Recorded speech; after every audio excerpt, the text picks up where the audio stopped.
हरे कृष्णा। राधा कुंड आविर्भाव दिवस की जय। बहुलाष्टमी की जय। शास्त्रों में वर्णित है कि वैकुंठ से भी श्रेष्ठ है मथुरा, मथुरा से भी श्रेष्ठ है वृंदावन, वृंदावन से सर्वश्रेष्ठ है गोवर्धन, और गोवर्धन से भी सर्वश्रेष्ठ है राधा कुंड। तो भगवान का इतना प्रिय है राधा कुंड, और बहुत ही दिलचस्प और रोचक कहानी है जो किस प्रकार से जो है राधा कुंड का आविर्भाव हुआ। कहते कि एक बार एक असुर अरिष्टासुर वो कृष्ण और बलराम को मारने के उद्देश्य से वृंदावन में प्रवेश करते हैं, और जो एक बछड़े का रूप धारण करके जहाँ बछड़ों का झुंड रहता है जो कृष्ण और बलराम चराने जाते हैं उसमें वो प्रवेश करते हैं। लेकिन कृष्ण और बलराम को ये मालूम चल जाता है और वो जो इस असुर का वध करते हैं। वध करने के पश्चात राधा रानी और जो है उनकी सहेलियां आती हैं और कहती है कृष्ण तुम जो है एक बछड़े का हत्या किए हो, इसका तुमको प्रायश्चित करना पड़ेगा, नहीं तो तुमको जो अपने साथ खेलने के लिए नहीं देंगे। इस प्रकार से जब राधा रानी और उसकी सहेली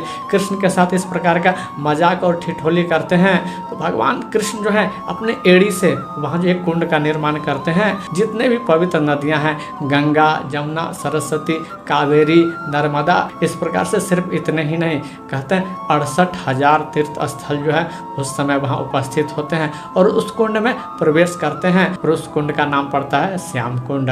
इसके पश्चात जब कृष्ण स्नान करते हैं तो वो राधा रानी के पास जाते हैं, कहते हैं वास्तव में पाप तो तुमने भी किया है, प्रायश्चित तो तुमको भी करना पड़ेगा। क्यों?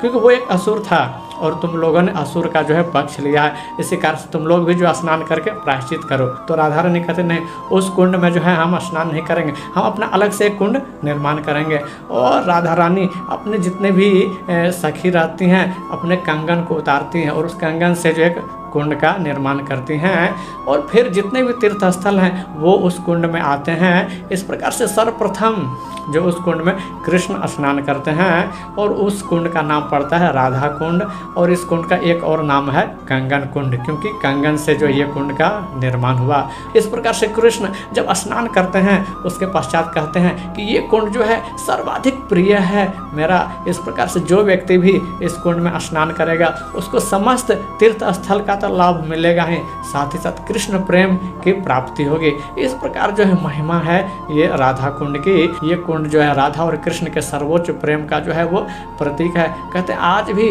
राधा रानी अपनी अष्ट सखियों के साथ कृष्ण जो है इस कुंड में स्नान करते हैं, तो इतनी महिमा है इस कुंड की।